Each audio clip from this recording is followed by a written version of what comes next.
top stars from Hollywood and from all over the world to entertain you on a giant screen with the few colorful motion pictures you've been hearing about and reading It's about. showtime, folks. Enjoy the show. We're delighted to have you with us. They're driving theater. You'll find something to please you to add to your evening's enjoyment. Is pleased to bring you our feature presentation.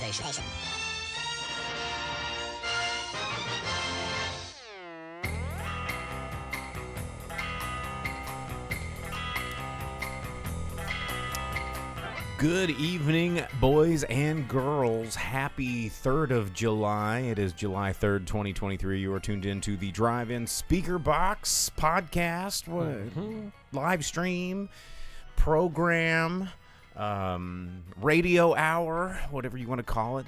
I'm your host, Bo, the boom operator. I'm Slick Doggy the Grip. And we've got a fun show for you tonight because we are going to discuss the one movie that everybody's been talking about for a really long time. Everybody's been wondering what's going to happen. Everybody's been thinking about it, predicting about it, wondering what it's going to be. We're going to be talking about The Dial of Destiny, the new Indiana Jones, coming up on the show. You did see it, right? Yeah. Okay.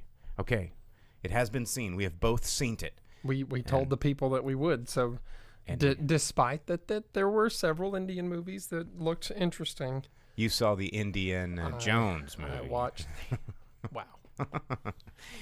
That's right. Hands on. What is it? Don't touch that dial. But that's not the review. Touch the dial. Touch it a lot. And we'll review that later in the show. But we always talk about news at the beginning of the program. And another week of news. It's what happens. There are new releases. There are new news. There are dead people that we need to talk about because there was one death that was actually kind of a bummer because Alan Arkin passed away this week. I mean, he was pretty freaking old. But was it 89? Yeah, he was up there, man. And, Alan Arkin has been in, oh my gosh, like he was acting all the way up until basically this last year. I mean, yeah, because he announced that he was going to retire, right, last year? Yeah, and I mean, to try and list all of his movies would be impossible. I think like there was a big flagship role that he played in 2006 that kind of brought his career back around as like a grumpy old man, because that's always a hard part for actors that have been acting since they were young. It's like, how do they, when you get typecast as a role and then you start aging and people are like, well, I don't want him anymore. Kind of like how Brendan Fraser, like he was the handsome heartthrob, and then he stopped being like he had battles with weight and some medical issues. They're like, well, we don't want you because you're not hot and sexy anymore. And then he disappeared for a while, but then someone took a chance on him, and now we've got this Brendan Fraser. Everybody loves him again. But it was Little Miss Sunshine, and Alan Arkin, came onto that, and just I believe he won an Academy Award for that. If I know he's one of few. I know that everyone liked that movie, and that got a lot of people there, a lot of attention. Yeah, I'm going to see if I can verify what he won for. Yes, best performance as an actor in a supporting role. So, yeah, he did. That's what he did win for. But, he had been acting all the way back into the 60s, man, or even the 50s, I think. So, 50s and 60s, he was all over the place. And just a long, illustrious career of Alan Arkin, and he will be missed. Wasn't he the professor in The Rocketeer? It's entirely possible. Peavy?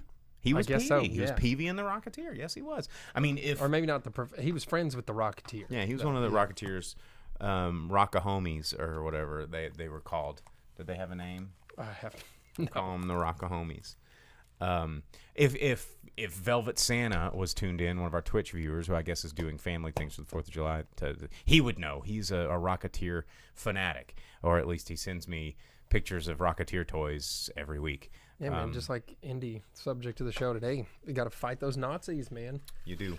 You got to punch them. There was an animated short that was really cool. I think it came out in the early 2000s called Rex Steel Nazi Smasher. And there's just something about like fighting Nazis that will never get old to people, you know? Yeah, like Kung Fury.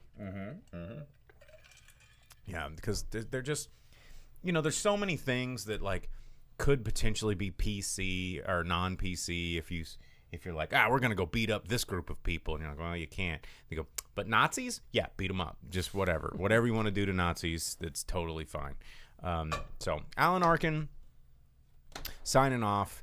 Thanks for a lovely career. You will be missed, sir. In other news, did you read about this? The Netflix Squid Game news. Did you hear about this? This is a really interesting conversation piece that I think is really important, especially when we're having writer strikes and all this stuff. And some things I really agree with, some things I don't. But there was some news that came out today that said that Netflix made almost about $1 billion, 900 and something million dollars off of Squid Game. Is that just from streaming revenue, or does that include all the merchandise and everything like that? That includes all the merchandise, all the, you know, all this kind of stuff, residuals and things like this. But what's interesting is, you know, what VPs and stuff are saying is the guy that created Squid Game is getting nothing. You know, you'd think like, oh man, he must be getting all this money. But this is a problem with the way that streaming networks and streaming media goes. Oh, hey, Movie Albert, thanks for tuning in, man. The Los Angeles Times reported on this, and they said part of the writer-director Huang's contract included a forfeiture of all intellectual property rights and residuals. Okay. And so what people are going to go, well, that was a smart play by Netflix and a dumb play by him, and business is business. Man, fuck that.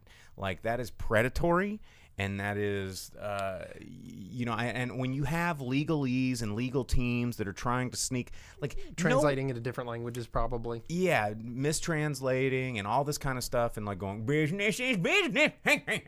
No, you should have never, like, anyone with a fucking soul would know that that's wrong. You know, and they're going, well, if they didn't say anything, then that's on them. That's how this country, this world, this whole planet is being ripped apart, and why we're getting shitty Marvel movies, and why everything is greed-like centric, and why everything is just being stripped down to the lowest common denominator. People are getting, you know, taken advantage of and just stepped on, screwed over, and it's that whole business is business bullshit that it's terrible, and this is why things like the writer strike need to happen, is because this kind of stuff shouldn't be allowed. Like, even if a legally binding document, like, again, if a judge is like, oh, dude, that's like, you made $1 billion off this guy and gave him like 10 grand. You gave him like 10 grand. That's not even fair. Like, King Midas was like, they're letting the baby get ripped in half, and, you know, and being like, well, business is business. I think that's a different. Is that a different? King Midas was the one that he had the gold touch. Turns to gold. Who was Miss Bible? What's the? Bible. Yeah, was that a Bible story? Or they take the who? Come on. Yeah, there's the one where they're gonna cut the baby in half. Yeah. That's a thing, but it wasn't Midas. Midas. Well, for sake of the argument, it's there was a golden baby, and this is the sequel to King Midas, and it was a golden baby. And did you not see it? King Solomon's Mines with I saw King Solomon's Mines. Was that like who was that? Alan Quartermain? King Solomon's Mines. See, I can remember that one. See, I just have Midas touch in my head. Everything I touch turns to gold. Oh yeah. Yeah, that's what I'm talking about. You know what I did see in Netflix news though? They signed Greta Gerwig on to write and direct 2 of their Narnia reboots. What? Speaking of the Bible. Yeah. There you go.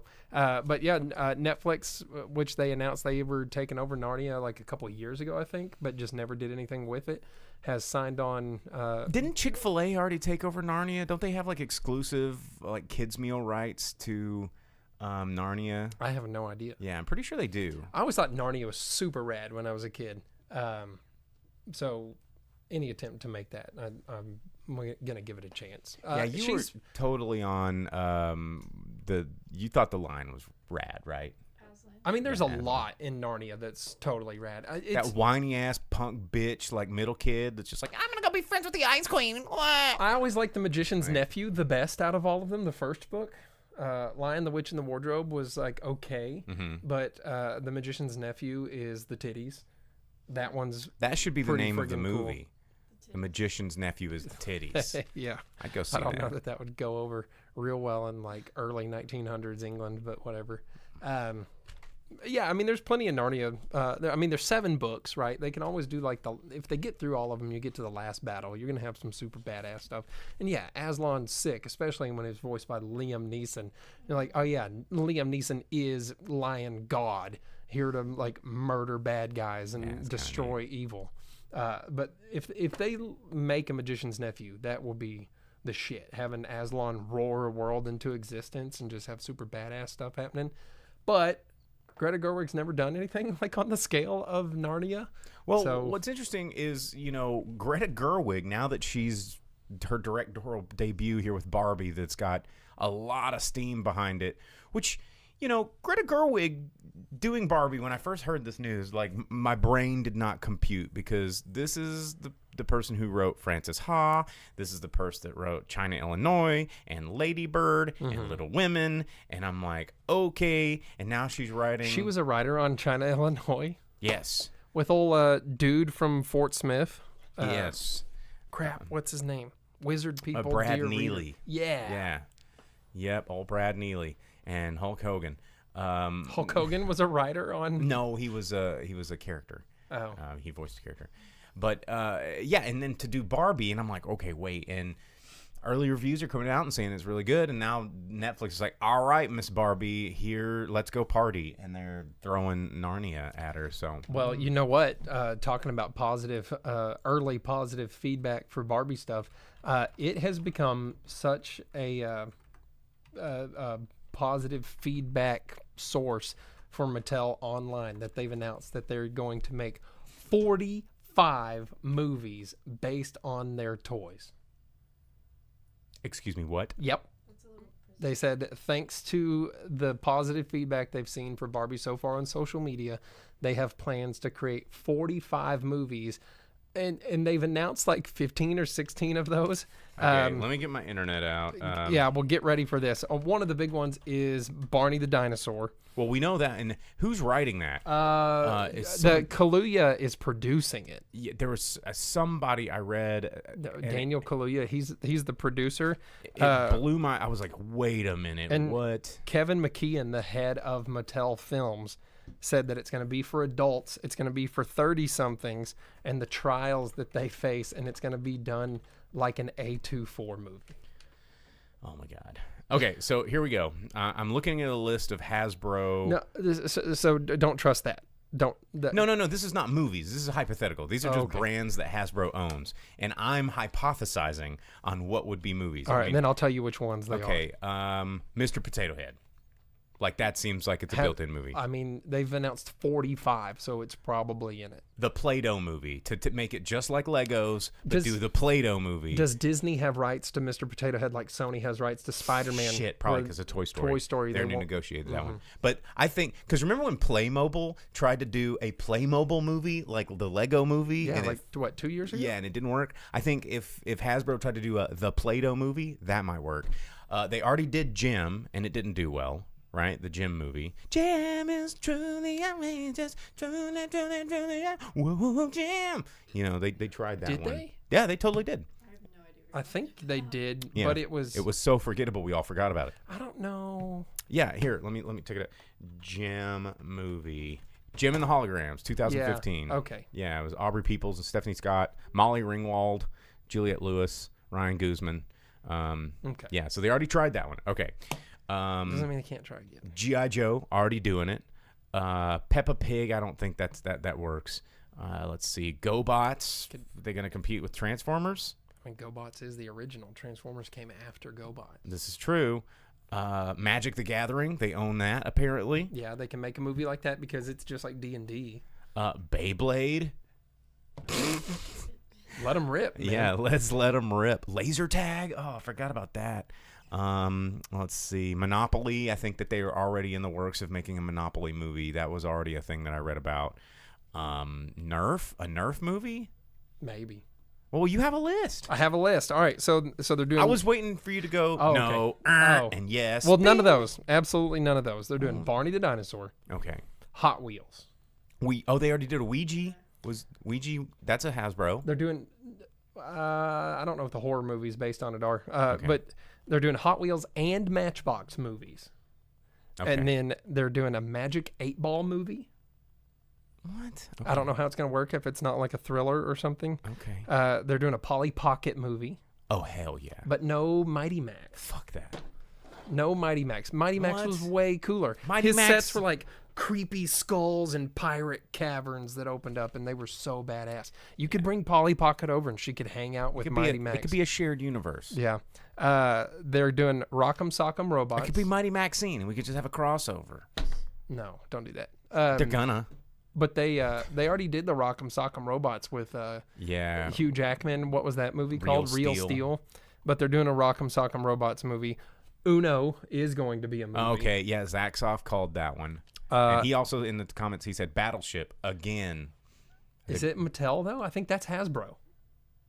I thought are we not talking about Mattel? We're talking We're about talking Mattel. Mattel. I was looking at Hasbro properties. No, dude, Mattel. And then Viewmaster is going to be a movie. Well, I was looking at Fisher Price, Thomas and Friends. That's all. We already got these. And then the last He-Man. one is a Masters of the Universe. They're making Yeah. another, but is it going to be live action? Is it going to be animated? Netflix has their Masters of the Universe stuff going on. The Kevin Smith Masters of the Universe was pretty good. Resurrection or whatever. Yeah. That was a lot I never of watched fun. the second half of it. It was good. It was really good. Like the first half was all like, what are they trying to do here? And then it stuck the landing. It was pretty good. Yeah. So But and then there's a couple of like 60s buff guy toys that they're making movies that no one remembers.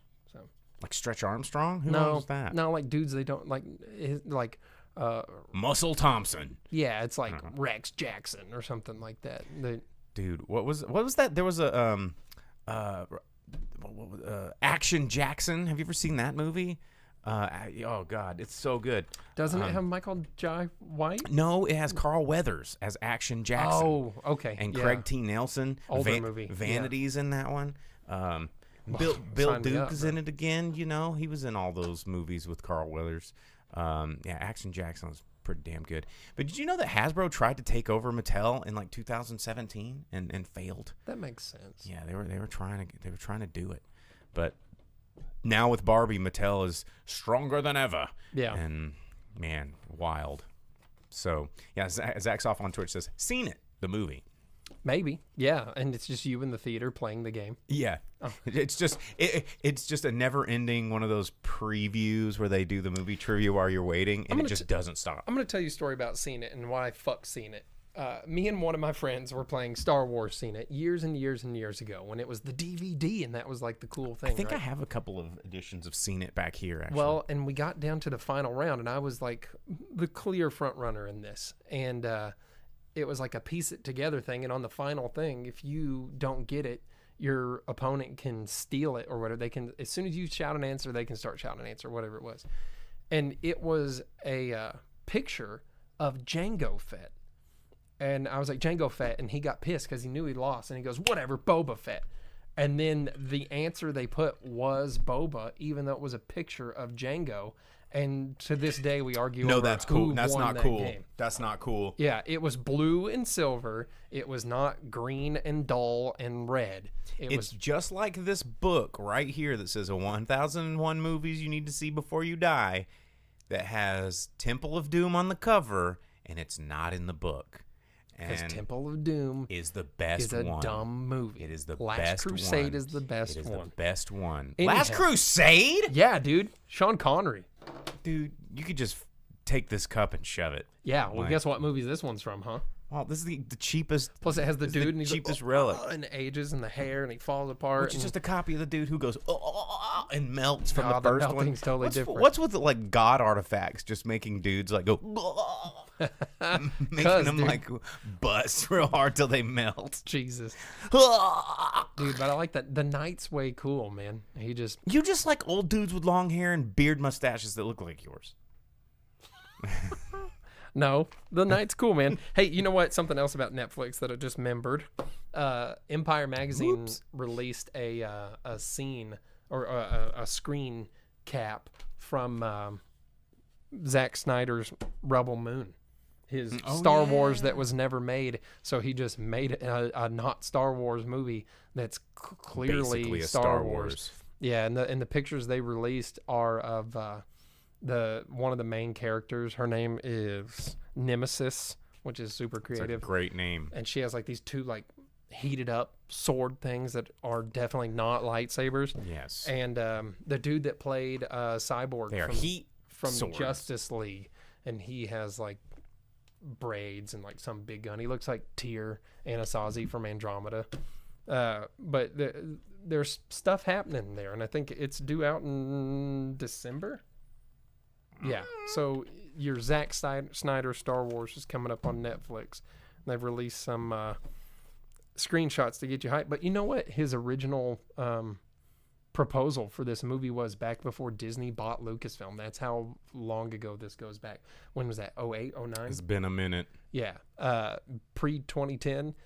His proposal was 7 Samurai in space for adults.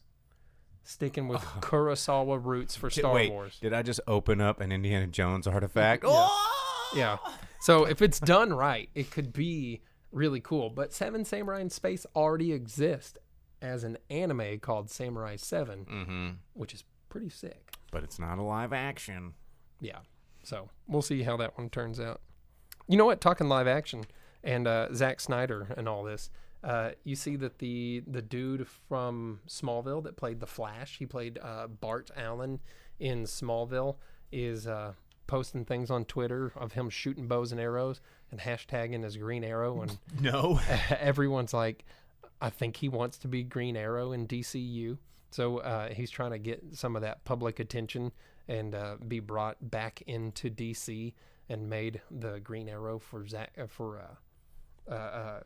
old dudes. Except for the Green Arrow, it's like a shitty Batman. Whoa, Green Arrow's not a shitty Batman. I don't like Green Arrow. Why? I don't know. I don't like bow and arrow comic book people. I don't like Hawkeye. What? I don't like Green Arrow. I don't Hawkeye's like the other one that. shit. Dude, you ever read the Ultimates? He's like strapped to this chair. He rips his own fingernails out and like flings them into people and murders them with them. It's really cool. And that's your claim to fame? No, Right. man. His whole thing was like he was like a Olympic superstar turned super villain, made good guy. And he was in the Thunderbolts. Hawkeye's cool as shit, man. And then Green Arrow's super badass. Like why the bow and arrow? what are the comics where Batman's old? You know, the one with the tank and the punk redheaded girl Robin and effeminate Joker. I wasn't in this. I think I had fallen out. Dark of Knight love Returns. of comics at this point. No, this is way back in the 80s. Dark Knight Returns. I was too young for this. Green Arrow's in it. He has like one arm and he's super badass. Or no, he's blind. I was about to say, No, he has one how are arm. you a one-armed archer? He has one arm. I mean, I get Def Leppard's one-armed drummer, but how do you arch with a one arm? Def Leppard rules, man. I know. I didn't say he didn't. I said he was awesome, and I can see that. He can because he's Green Arrow. Hawkeye was blind in Old Man Logan. Green Arrow has one arm in Dark Knight Returns. So he just like uses foot. Yeah. No, he just has an arm attachment that's a bow. And just goes pew pew pew pew. Like, well, if you've got like an automatic laser gun, that's like Scarlet on G.I. Joe. She had like an arm crossbow. And it's like, but it's a gun. So like, or like Chewie's bowcaster. Why is it in the shape of a bow? It's shooting a laser. Like, what purpose does the bow serve? It has like the bulbs that store the energy or whatever. The energy is stored in the bulbs. Yeah, dude, bowcaster's cool. You know, the pee is stored in the bulbs. I know the guy that started that joke. The internet, the energy is stored in the bulbs. Well, you know what? Talking about DC too. Thanks for the sub. Yeah, thank you. They cast Superman and Lois for the DCU Superman Legacy movie. Some dude I've never heard of. What's his name? David Corn Sweat, and then Rachel Brosnahan from Marvelous Mrs. Maisel. Those are that's your Superman and your Lois, and the internet was just making fun of the fact that they cast a dude that looked like Henry Cavill to replace Henry Cavill. Because Henry Cavill looks like Superman. That's true. It's like chicken or the egg there. Let's see. I got one more DC thing that interests you. Yeah, we gotta do James Mangold that directed our Indiana Jones movie that we wait, what? Rip Everett. Did Everett die? Yeah, did you not hear about that? No. Yeah, it was like earlier this year. What the guy who started the P is in the balls. I had no idea. He was a big, it's like Twitch guy, or not Twitch, Twitter guy. He did a lot of internet memes. I guess that's why I haven't seen a lot of his posts. Yeah, he was a big meme lord. That's really sad. Yeah. We were friends in real life. I'm gonna have to look into that. Back to the show. That bums me out, bro. I had no idea. I thought you knew. No, I haven't really been on the internet much, like I used to be. Anyhow, James Mangold that directed Indiana Jones 5. He is the one that is taking charge of Swamp Thing for DCU. Okay. And he has announced that he plans on changing the origin of Swamp Thing. And the article I read said that they feel like that's a good thing to do for the character, and they're going to keep him in the dark about what his own origins are, so that he's just pretty much purely Swamp Thing and halfway trying to figure out who he is, kind of a deal. But they said, we think the only kind of people that are going to be upset are the hardcore fans, because Swamp Thing is really a niche character that hasn't gotten a lot of exposure and had things made about him. Well, but there's two movies. There was a live action series and a cartoon series. I had all the toys when I was a kid. And then he's in a lot of the animated toys were stuff. pretty cool. He's in the DC fighting games. So yeah, I don't know. He had his own show on the DC network.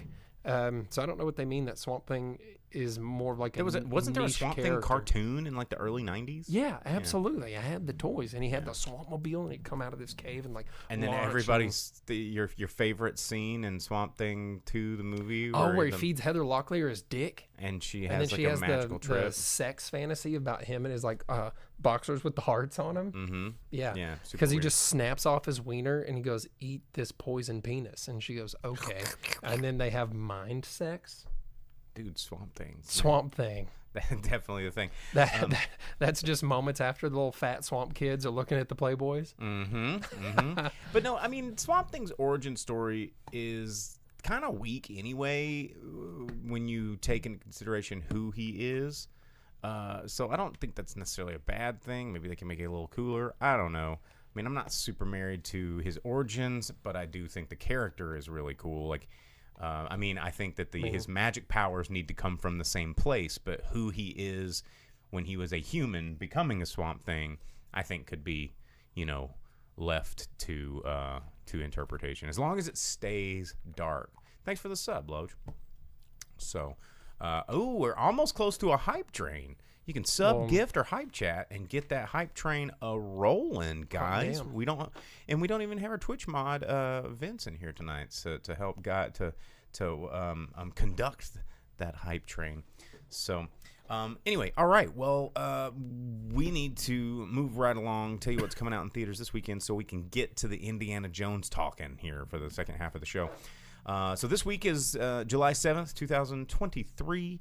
There is 2 movies coming out nationwide this weekend. I do suspect that Indiana Jones is going to pick up some steam. I don't think it's going to be a significant, like one of those, like Flash that was a 75% drop off from week 1 to week 2.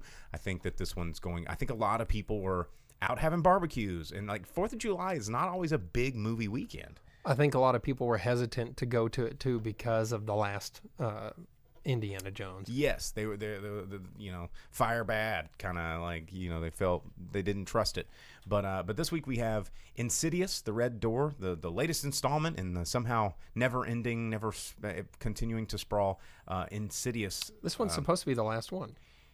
I think, well, it's the last one of the Insidious line, but Insidious has spawned all sorts of, different things. The Patrick Wilson horrorverse, I guess. Mm-hmm. And I think he directed this one.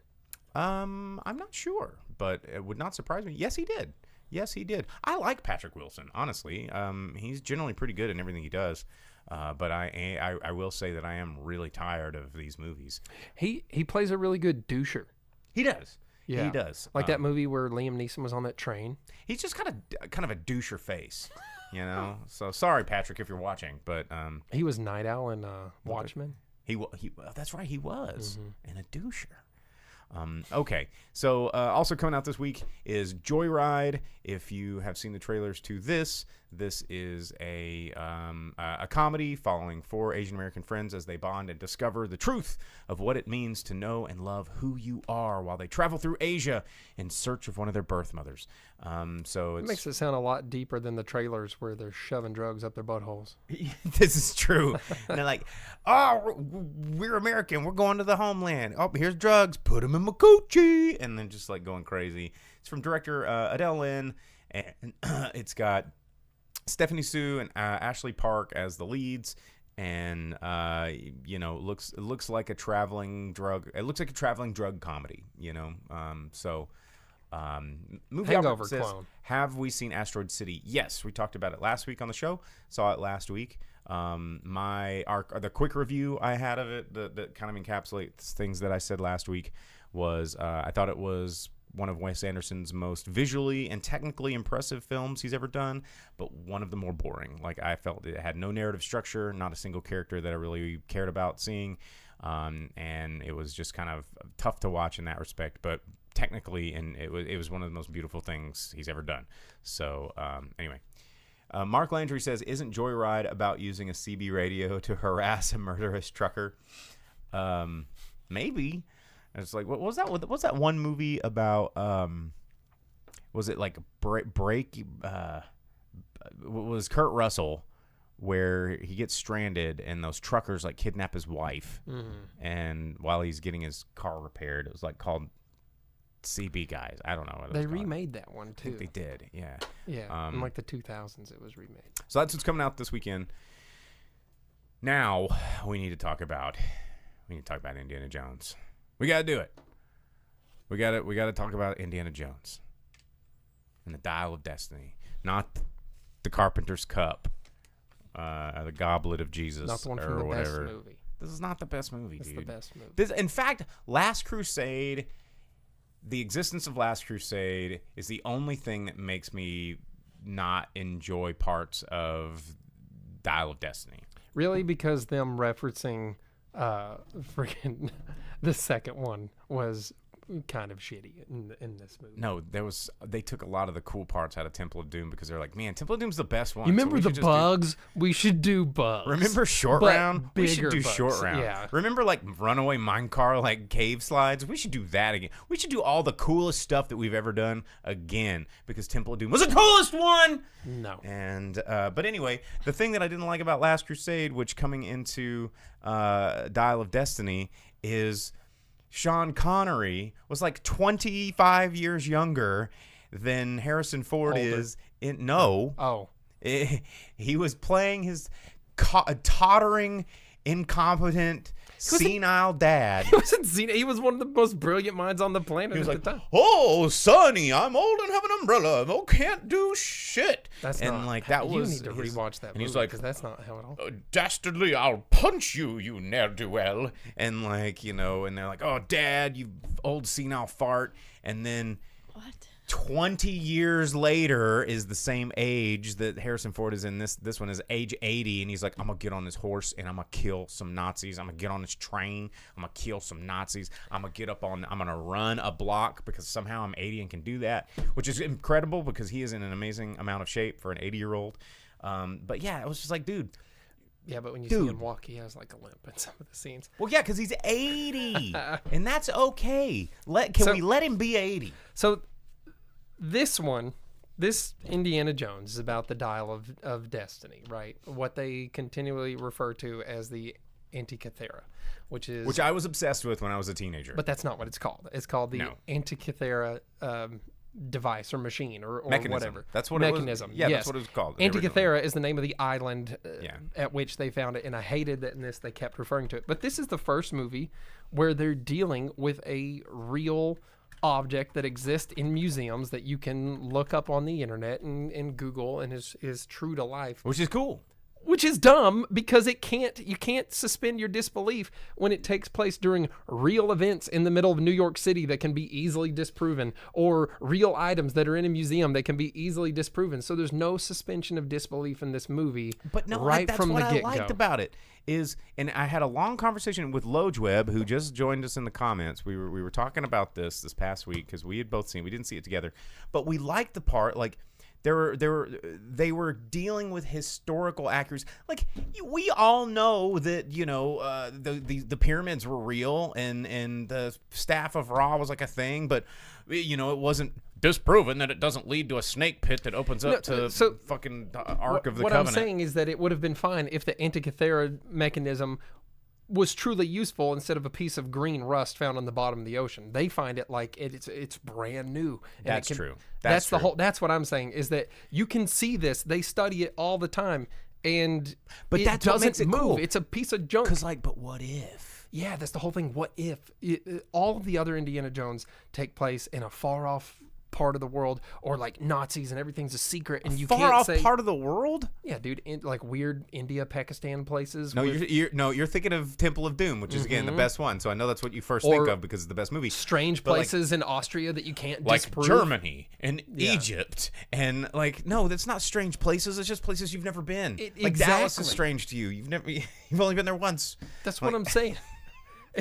But all of those, the whole thing is that it was supposed to be like the serials of like the 30s and stuff where you're like, whoa, the world and all this. And this one's like, we're here in New York City and this thing definitely. Because he's old.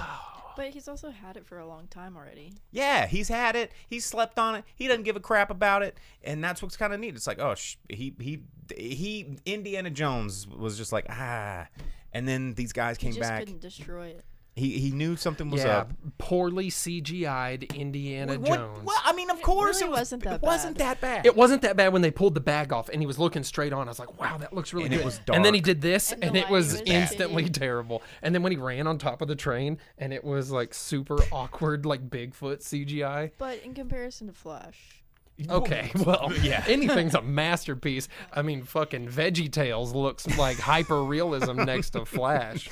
But but I felt like for the story where it needed to go, because to me, I think that Indiana Jones Dial of Destiny was as good as an Indiana Jones movie as we could have ever hoped to have in 2023. You're probably right.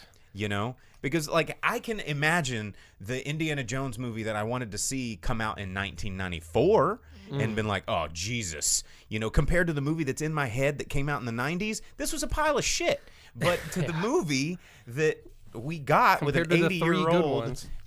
Harrison Ford, I felt like the story was like, okay, James Mangold had a very big challenge on his hands. How do we make an 80-year-old cottering dude that hates acting, that is made of glass, to be one of the most iconic action heroes of cinema history again? But also, how do you take George Lucas and Spielberg out of their creation and their character?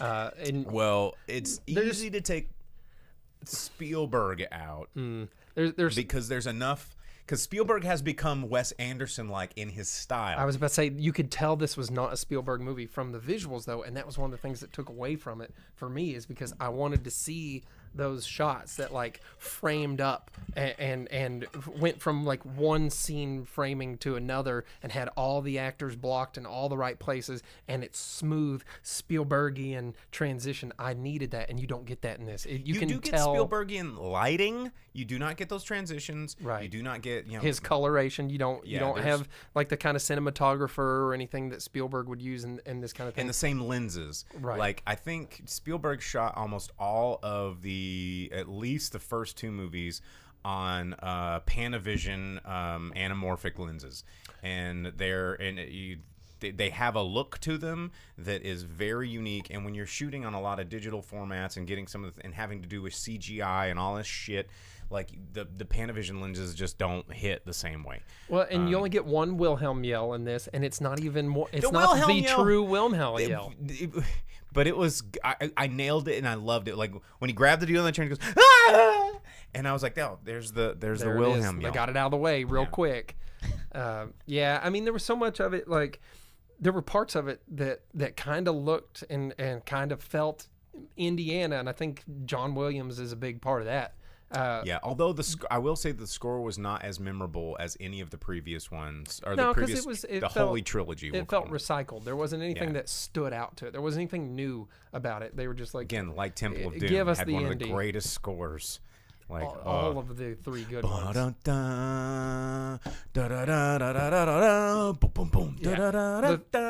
The three good ones Fortune and Have Glory. good stuff. And, you know, Fortune and Glory, kid.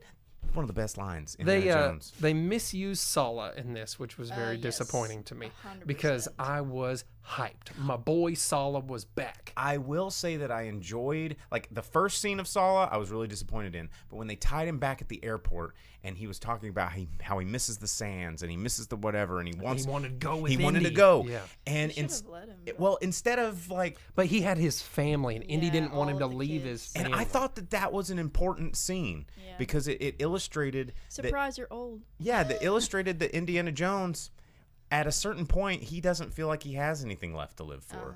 And, you know, all that chasing fortune and glory when he's like, what has it got him now? And, Yeah, you know, living in a Talks about shitty it. apartment and all that stuff. They tell you why Mutt's not in the movie and why Marion's not in the movie. which I thought was a great scene, a great tie-off to a character I hated. Thank And God. the second time they talk about it, the first time they talk about it, it's just like throwaway, and you're like, what, really? And then when there's actually an emotional part of it, because you realize you didn't have to see it on screen to fill in all the gaps of what happened in their relationship. And I thought that was smart writing. but there's also parts that are complete opposite of that. Like, what was the point of the CIA lady? Okay, Why was so- she even there? So Wait. Logan and I, and her boss, who had the like Omega symbol on his breastpin, were trying to look and see. Oh, if the there was, dude like, with the crutches? yeah, and who just like gets smashed by a bookcase really quick, and yeah, like the Oh, shit. cloak and dagger like CIA agents that are Yep, with yep. America, they could have been completely taken out of the movie. There was no because- need for them No. because all they were doing was chauffeuring the bad guys, and the bad guys were very clearly bad guys Well, who didn't care yeah. that those people were 2 feet away from them. They were And they trying go, to act like "Don't shoot these people," and they go, "Too late, dude." Yeah, they were and trying to then act like they were using them. yeah, but using they the were US pointless. They were government. absolutely pointless. It's like, really? So, I felt like I agree with you. I felt like those characters were completely unnecessary. and the short round kid probably didn't have to be in this movie. He didn't have to be in there, but I did appreciate the fact that he was not big comedic relief. Like I thought they were just going to shoehorn him in to be doing a bunch of jokes and being cute. But I feel like they put him in as a plot, like a narrative plot device for Indiana Jones to, you know, have Be something forced into adventure. and to care about something, you know, and to be a little less selfish, and you know, and a plot device for the girl to show Harrison Ford her that own she's character not development. bad. What character development? So Yeah, Sophie she was- Waller-Bridge's character She is had piece of a shit. That is her tiny bit. character. Yeah, she was just a little bit of a Well, character in there. the end, let's not pretend she was the same. Her entire beginning. character until the last 10 seconds is that she's a piece of shit and that she can't help herself but be a piece She of did annoy shit. the shit out of me. I Yeah. will say that. She was evil and turncoat at every Every turn. opportunity. She was just like, oh, a chance for me to be a bad guy? I didn't yes, really I understand want in why on this. either. Indy because was her she was godfather. sour. Yeah, 'cause she just like felt butthurt that her dad's dead, and you know. But they didn't even explore that a little bit. She was just like, yeah, well, it happens because of this, and that was your whole thing there. She was just a She really was a bad sociopath. person Yeah, Loge Webb on Twitch says she was a sociopath. who and- co-opted a mustachioed child into doing I terrible think he was an things. orphan, but Yeah. he was doing shit anyway. but yeah, but Mads, can we say Mads? Mads Mikkelsen's such a good actor. He's so good. He's such a good actor. He's so good in everything. and they He's just they like, focused freaks me too out. much He's so on good. on Mr. Mustache shoot 'em up Oh instead my of having God. more Mads Mikkelsen. They could have had more Mads Mikkelsen. I wanted Mads. that guy to die. So He's so, fast. and his character was so and Loge Webb and I were having this conversation going back to what we were talking about interesting little tidbits of historical accuracy when they were asking him like, oh, what do you do? And he's like, oh, I'm a professor in Alabama, which is where the Space and Rocket Center is in northern Alabama, where they were doing rocket research, and he was this guy, and talking about how if the Nazis, and it's a well-known fact that if the Nazis had invested in that rocket technology, that they probably could have won the war, and then there's this guy who did invent this rocket technology is trying to go back and usurp because he didn't want to it's hard to not be a spoiler. He You thought can't- that he could help Germany win the war if he went back to the But early parts. there's another level there that So that's is why kind of cool. the whole point of the Dial of Destiny is that it leads you to fissures in time so that you can effectively you can time travel. Right, that's the Dial of Destiny, is that it's a time travel device, and this movie gives you a bait and switch on the whole Christian thing. Right, they have the spear that pierced Christ in it, and then they're like, oh, it's a fake, but here's this other thing that we're just going to move on with. Well, so because they're like, the Nazis were looking for all these artifacts, and you that's remember real. the They two did good that for ones real. that were about Christian artifacts? Here's one. Nope, it's gone. Well, I mean, the Nazis were well known for messing with all kinds of crazy Yeah, dude, occult I've stuff played and Wolfenstein. technology and doing weird experiments and all this kind of stuff. So, and I like that. I like that they were, it wasn't just another Ark of the Covenant, another Christian magic wand or whatever. Here's That's what the two good ones are. here's a wardrobe that's supposed to take us to another dimension, and there's a lion that can help destroy the world. We got enough of those Christian artifacts, but as Zach Soft said on Twitch, we should have used it to go back in time and create more seasons of Hannibal, which had Mads Mikkelsen playing Hannibal Lecter. That was just chef's kiss. It's so good.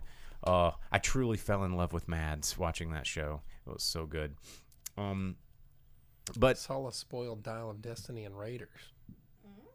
I'm gonna have to go back and watch Raiders of the Lost What Ark. happens in Raiders that he Bad dates. What I don't I need remember. I need extrapolation on this. Yeah, this I need more info elaborate? here. bad dates. I mean, Oh, Oh. womp womp. wow. Okay, Wow. got him. Okay. Yep. Well, if you get to the end of the movie, Bad dates. But okay, overall, I had a lot of fun watching this movie. it's acceptable. It's a lot better than Crystal Skull. Skulls. It really is. It's not as shitty as you thought it was gonna be. And that's the Right, thing that's it's- blowing me away is all these reviews I'm seeing are just putting all this massive hate on it, and I'm like, I don't think it deserves all this massive hate. I think we're still mad about what happened with Crystal Skull. I think I it's a little boring, and it focuses on characters that you didn't need. They could have written some of them out, but I think they wanted to. The chase scenes were too long, as I agree. Loge Webb said. Like I Was it better than 4 out of 10? Oh, for sure. I'd But give it a 6 or a 7. Indiana at Jones least. is like chase scenes and vehicle But I stuff. think Like you have to think about the fact that he's old and still doing this, and that's kind of what makes it impressive. Not that it's actually that impressive. Yeah, I but- mean, watching Harrison Ford run 20 feet is a dude, stunt in and of itself. Exactly. He did all of that. Well, but a lot of it. It fits in with the other movies. Like you have the mine car in Temple of Doom. You have the tank and But and there the were rock not like wall 15-minute scenes. Like the scene where they're driving the little was the longest three-wheel. Dude, the fight scene on top of the tank Was in, awesome. In Oh, wait, Last I Crusade. disagree. Maybe I was not. talking about this fight scene on top of the train where the chain Oh, and the gun new one? like came Yeah. over. That was cool. The movie kind of stops feeling like Indiana Jones after the first like half hour of it maybe. but that's the part with the bad CG and everything too. There's parts of it that are fun. I mean, there was parts that were fun. I think it. Then there's parts of it that are very recycled, and then parts of it that are unnecessary. I think that if you're gonna watch Indiana Jones, this fits in. You can watch 1, 2, 3, and 5, and be like, and then some episodes of Young Indiana Jones, and go, I got a lot of Indiana Jones, and I feel okay about it. You know, just skip some of those episodes of Young Indiana Jones and the 4th movie. Who played Young Indiana Jones in the TV show? River Phoenix. No, that was in the movie. Oh yeah, that was in the movie. I can't remember the kid's name. It's the dude. Oh crap, I remember his name. He's Ben something. He's small and he's blonde and he plays a bad guy in like a whole bunch of Sean Patrick things. Flannery. Oh, is that it? Yeah, Oh. yeah, that was him. That was a good show. It was fun. It was silly. Not as good as Young Hercules. And George Hall playing old Indiana Jones. Old Indy. Oh, why didn't they keep some continuity there? Yeah, I didn't even remember. I didn't think about that. No, that dude's No, dead as hell. But they could have. That dude was born in 1916. Oh man, he was old in this show, which went to 2002. So McLean says at the end he puts on the hat, smirks, and walks away. Oh, we already read that. I'm gonna let you know something. At the end of the movie, I just kind of got real pissed at their little dad joke bullshit. Where the very last shot of the movie is they focus on his hat that's hung up. The only iris fade in the whole movie. He hung up the hat. Yeah. I was so was the upset only- at the visual dad joke. So what pissed me off about that choice, because it was an iris fade or wipe, you want to call it, and Spielberg and Lucas love their wipes and fades and all of those transitionary elements that you don't see in modern. And You ever seen the supercuts of the prequel trilogy of Star Wars and all the wipes? all the wipes. Oh my god. But that was a very hallmark of these movies. And just like I didn't see an airplane over a map going with the red dot behind it. Yeah, you they know? kind of did it with the boat, but not quite the It same. wasn't the same. Yeah. Anyway, so there you have it. Indiana Jones and the Dial of Destiny. I enjoyed it. I think it's an Indiana Jones movie. I don't know where all the critics are. I think this is what I said in the pre-show. If you subscribe on Twitch and you come in early, because we get it here a little bit early and we just chat in the audience. But I was talking about, I feel like critics, it's a lot easier for critics that don't have a lot of history with movies or knowledge about movies or references and understanding of how movies work to give a constructive review of something they like. And it's a lot easier and more entertaining, especially in 2023 on the internet, to just make jokes about why something's bad, because everybody likes to it's like yo mama jokes. Like, that movie was so dumb that blah, and everybody wants to be the guy that's riffing on how bad it is. And they go, no, it's so bad that it, and people love to read that. And you get two guys that go, I thought it was pretty good. Nobody's going to read that shit. Yeah, So, it wasn't so bad, but I think it did suffer from several rewrites, and I think some of the characters that might have had something to them did not show up on screen, and they could have been edited out or just written out of the script entirely. it's not a perfect movie. No. It's but, a good movie. It's fun. Well, there you have it. That's what we thought. You can check it out. It is in theaters. It'll probably be in theaters for the next couple of weeks because they're going to want to get that money out. So there you have it. Speaking of getting the money, we're going to tell you the box office. It's time for that. It's the last thing we do in the show. Give you the box office roundup for the previous week. We start with number 10, work our way up to number 1. These are all domestic numbers. We only give you domestic numbers because that's what the studios care about. The international gross is great. But if it doesn't do good in the United States, then you're not going to see sequels. They're not going to consider it a success. And spoiler alert, Indiana Jones was one of the most expensive movies produced in the past several years. So I'll leave you with that tidbit, and then I'm going to turn it over to Jake for number 10. Coming in at number 10 in its 9th week in the theater, Guardians of the Galaxy Volume 3 brought in $2 million. Its domestic take is $355. And then international 837. So it's doing good, a lot better overseas. I know Disney likes their movies across that $500 million for their Marvel, but when you got people like Jonathan Majors going around abusing people and them finding out it's been going on for 10 years. Maybe people don't want to watch the Marvel movies so much anymore. Number 9, Asteroid City, in its third week out, reviewed by you on the show, brought in $4.25 million. Its domestic take so far is 18.6. And then coming in just above it in its third week out, dropping from the third spot, The Flash brought in $5.2 million, 99.48 in the U.S. Its domestic take is under $250 million. I don't think that even meets budget for it. It doesn't. It has to get over 300 million to break even. So going international, even, it has yet to get anywhere near its budget back. So tough one on the Flash, and that doesn't bode well for the DCU because James Gunn publicly stated that it's one of the best superheroes ever made, and everyone hates it. Everyone likes the Batman. No one likes the Flash. And then coming in at number 7, remaining at number 7 in its 6th week out, Walt Disney's Little Mermaid live action, $5.39 million. Its domestic take, $281.25 million for that one. And then right above it, opening. That was the opening of this one, yeah. Number 6. What's up, Merle? Brought in $5.5 million, which is $500,000 less than where it was estimated just yesterday. Ruby Gillman, Teenage Kraken. Opening up at number 6 is not great. No, it's the worst opening DreamWorks has ever had. Well, did you see the trailer? Yeah. Okay. Yeah. They're like, yeah, it's a fish girl, and she fights evil Ariel, even though there's an Ariel everyone doesn't like in the theater already. And then holding tight at number 5, Transformers: Rise of the Beast, which I talked about on the show, in its 4th week out. Yeah, we both ended up liking that. Yeah. It was good. And the Optimus at AMC is still $50. Make it cheap, AMC. I want the Optimus. Just spend $50, Jake. Huh? Just spend the money. It's a plastic truck that holds popcorn. It's metal. Is it metal? The trailer's metal. Oh. And it doesn't just hold popcorn. The cab, Does it transform? Optimus, no, but it holds your drink, and his smokestacks are your straws. Oh my God. That's pretty sick. The trailer has a top, and it folds open for you to fill with popcorn. Autobots, let's snack. Yeah.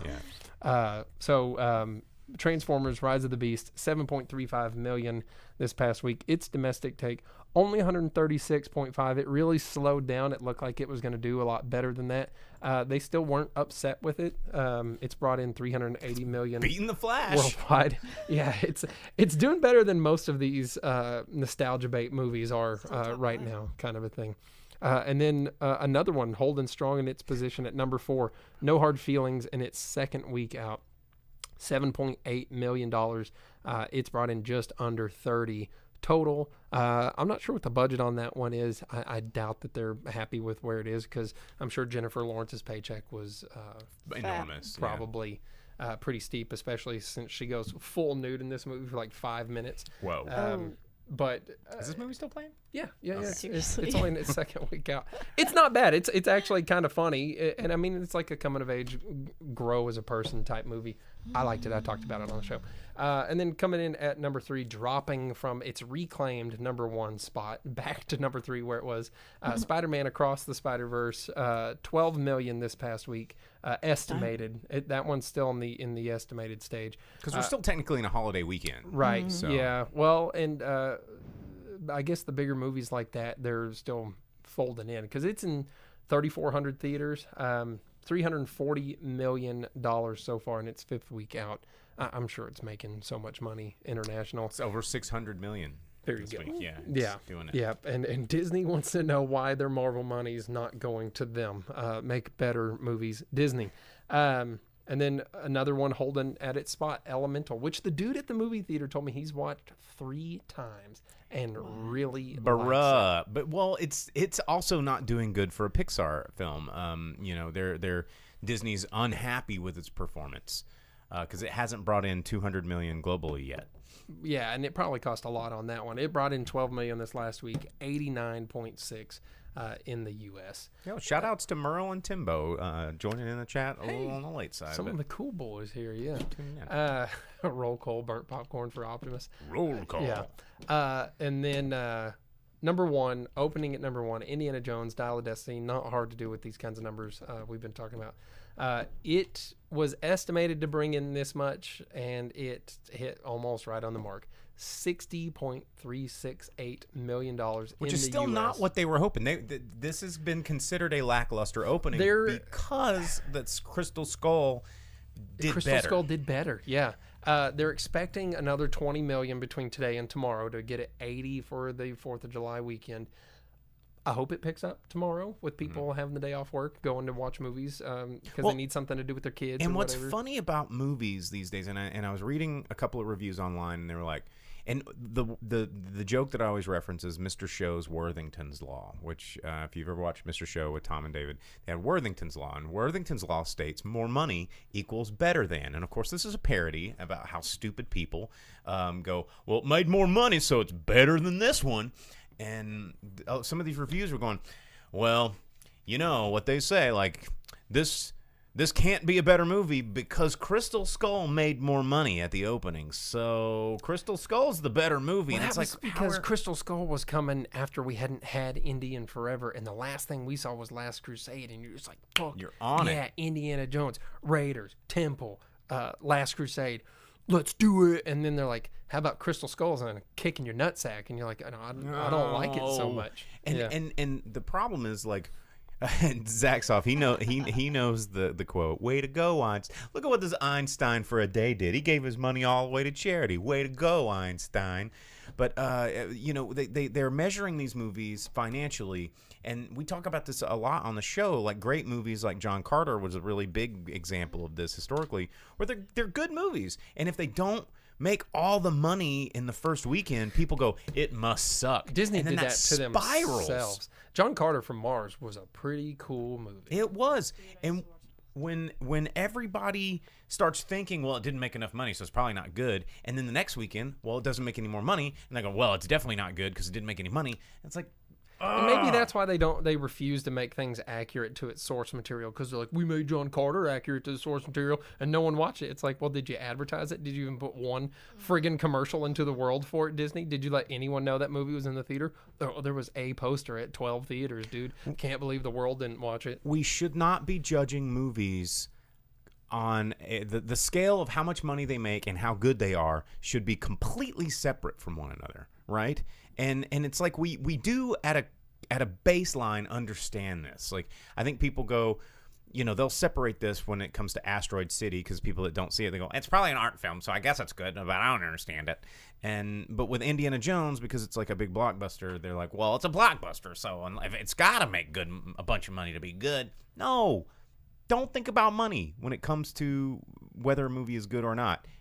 Go see the movie and find out if it's good or not. Well, like John Wick or something like that doesn't do great at the theater, but as soon as it hits streaming and people find out, they're like, well, damn, that's a good movie. Yeah, John Wick did not make money in the theaters when it first came out. And was it a good movie? No, by everyone's standards. But yes, it was a great movie. And so we have to stop using this language, and people that review movies, if you're a film critic and you're out there, and just listen to these dudes. We've been doing it a long time. Like, stop measuring movies by how much money they make. We report the box office not to measure these movies' success, but to predict the future, and to tell you what is happening and how it's going to happen on down the line. So So Baldwin Orange brings up something that we were kind of hitting on here, and why Indy's probably doing slow right now is because he says, my take on new Indiana Jones, Crystal Skull came out, spent my money to see it, never do that again. And I think that's why it's slow. Have you ever been to like whatever fast food restaurant that you frequent? I don't know your life story. I don't know. We're going to say Arby's, for example, and you're probably going to, somebody go, oh, Arby's. Just insert restaurant that you like to go to. If you went there once and somebody was having a bad day and you paid your money to eat that sandwich and someone put pickles on it when you said no pickles, and you're like, oh God, I'm never eating Arby's again. Like, that logic is ridiculous, right? And I don't want to make you feel bad by calling you ridiculous, but like, it's $10. Like, go check it out. I understand what's being said. I do too. But I want to hold a mirror up to it and say, "Come on." But it's like, yeah, you pay to go sit somewhere where you can't pee because you'll miss it, and you're gonna spend $30 on popcorn that costs 2 cents, and you're gonna get a drink and have to hold in that pee for the 4 hours of dumbass movie you're watching, and if it sucks, you're gonna have a bad time. But if it's good, you're gonna be like, yeah, that was sick. I'm gonna rush to take a leak because I had to hold it in because I didn't want to miss a thing of this movie. And Crystal Skull was just like, it was bad. It was bad. I hated it. I hated it so bad, and I left so angry. But this one, I was like, this is a different movie. This is a different time. This is a different director. I'm going to give it a chance. And if I hate it, I hate it. And then I can make fun of it all day, and we could talk about it and laugh and make jokes. It's like why I love trying new restaurants. Then like, well, how do you know it's good? Have you read a review? Like, I don't know. I'm going to go try the restaurant. If it's bad, I'll laugh at the dish. Yeah, I spent some money, but, I spend my money on a lot more dumbass shit. Look at the stage. Look at the show. I spend more money on this dumbass show than a lot of things that are of quality.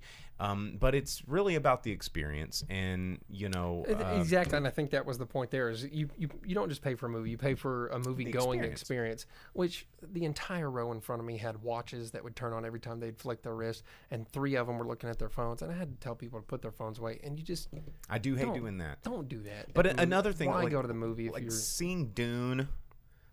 So a lot of people are like, I'll wait for it to come on TV. No. That is not a movie just like experience. Blade Runner 2049, like in the theater was the only way to watch that movie. Watching it at home just isn't gonna. It's not gonna work the same. No, it's like there are movies to be seen on a big screen that have a different experience. We talk about this a lot. Jaws, because Jaws came out before we were born, and we never got a chance to see them on the big screen until somewhat relatively recently. In the past, 8 or 10 years, we got to see Jaws on the big screen when it got re-released. I'd never seen that movie before. There's things you see and hear that you can't at home. Yeah, that was a different movie to me. And I memorized Jaws. Mm-hmm. And like movies, big action movies, war movies, Saving Private Ryan in the movie theater is not the same experience that you're going to get at home. When I saw Fury in the movie theater, I was like, I forgot that I was sitting in a movie theater. I thought I was sitting inside of a Sherman tank. It was very cool. It brings you into it. Sometimes the movie experience you have to have at the movies. So Zach Soft says he's tempted to travel to a real IMAX for Oppenheimer and Dune 2. Dude, sign me up. I will drive to Tulsa, or I will drive. Actually, Branson has a better IMAX, believe it or not. And I will go. I will go definitely check out one of those. What size IMAX? Because Oppenheimer keeps saying that it's been filmed in like 3 different IMAX sizes. Well, the true film IMAX, 96. It's only going to be in like 10 theaters, right? But the Branson IMAX is one of the largest IMAXs to us. They do have one in Tulsa. It's a smaller IMAX. The one that's here in Fayetteville, Arkansas, that is a Limax theater. It's a little bigger than a regular screen. That is not if you've never with really uncomfortable seating. Yeah, if you were if you've ever sat in a real IMAX theater, like a legit OG IMAX, it's whoa. Dude, Movie Albert says he was there for the first showing of Jaws. You were part of the blockbuster. You were part of history. That's pretty cool. And if you guys, shout outs to our man Movie Albert. He does have a YouTube channel. It's Al Hardy, Hardy's Entertainment, I believe is your screen name over there. So you can subscribe to his channel. Yeah.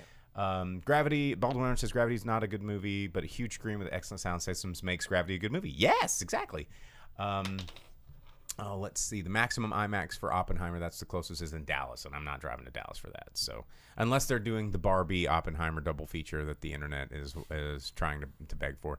Dune 2, on the other hand, let's go to Dallas. Yeah, I saw the poster. November, is that right? That's when Dune 2's coming out? Stoked. I'm down. I'm super down. The first one was so good. That's a movie you have to watch. So, and all of that said, like, there is something to be said about the theatrical experience, and $10, honestly, in today's economy, there is a lot dumber crap you can spend $10 on than a movie ticket. And I really think that there is something to be said, regardless of enjoying the movie, of going into a theater seat, having a shared experience, getting a big humongous drink, and just turning your phone off for 2 hours and being somewhere you're not. Like Nicole Kidman says at the beginning of every AMC, it's like a magical place. And yeah. So Zach Pankey, first-time chatter, hopefully a long-time viewer on Twitch, says, are y'all going to the Barbie blowout on Wednesday? Is there a Barbie blowout? What, like dolls on sale? Can I get like the Corvette? I thought you already had it. Baldwin Orange says, now I'm not a history buff, but I remember the story about Robert Oppenheimer spinning a top just before he died. Like Inception. Allie Sparkman says, heartbreak feels good in a place like this. The activated word, yeah, if you were here for the pre-show. Yeah. I had a theory That's in the sleeper pre-show agent code. that after the pandemic happened and AMC needed money, that this is a subliminal ad, and we've none of us have been activated yet, but the more we see it, the more programmed we become. We're gonna be like sleeper cell agents. When we hear the code word somewhere else into the future, we'll all like just invest in AMC. Or just the pause between, because here they are. Yeah, like that whole thing, it just gets longer and longer every time, and you're just like entranced, and you wake up hours later. Lojweb coming with a hot take that says Jake has the Barbie blow up. Got him. What friends you have, Jake? What friends? Oh man, but yeah, we're all gonna get activated. I thought that they were gonna change that and film at least a new one. They renewed their contract with. They extended the contract. I think we're they just gonna keep playing this. Yeah, just like they've been doing the 100-year anniversary thing for how many years? 3 years. Yeah, it's gonna be they're only gonna change it at the 120th and 25th anniversary. Like we'll all be dead. We're gonna die in 20 years. Yeah, some shit's gonna happen, dude. The planet's done. Shout outs to my mom, who just had brain surgery this week. She's watching the show. She says, giving me shit. Jake loves blow up dolls. Need to read He it has out a loud. collection. Kinky. How does my mom know about your blow up doll collection? Is there something I don't know about, y'all? Do we need to talk about this, you guys? There's a reason your family's been friends for years. Oh, hey, oh.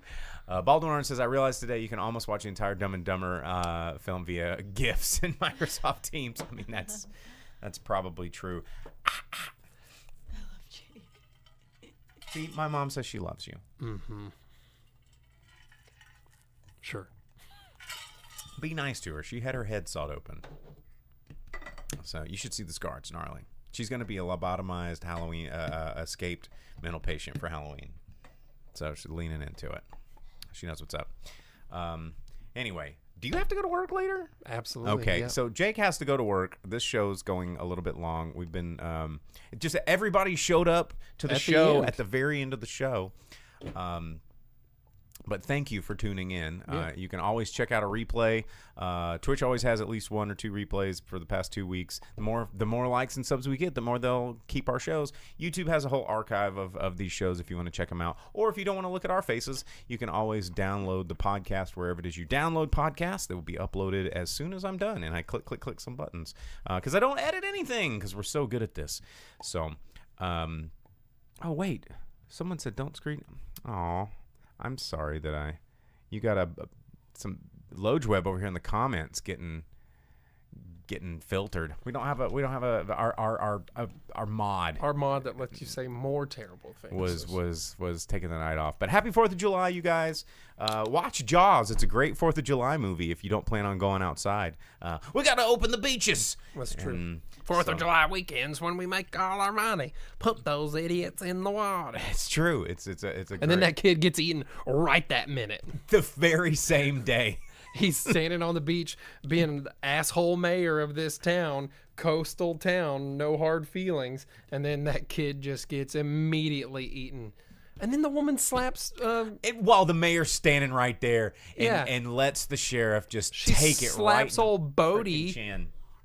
Brody, man. Chief Brody gets slapped, and he was the one that was like, get out of the water, you idiots, get out of the water. Mm-hmm. He was the only one trying to help. I know. She slaps him. They have no Bullshit. brains. So, all right, guys. Well, thanks for tuning in. We appreciate you. Like and subscribe, however it is you like to like and subscribe. And we will see you guys next week. Be safe. Make good decisions. Drink a lot. Keep all your fingers. If you are drunk, don't shoot fireworks. So we'll see you guys next time. Ta-ta. Later. As you leave the theater, folks, please be careful. Don't let this happen to your car. Be sure to remove the speaker before you leave. If you should accidentally pull a speaker loose, please turn it in at our snack bar or box office. Thank you.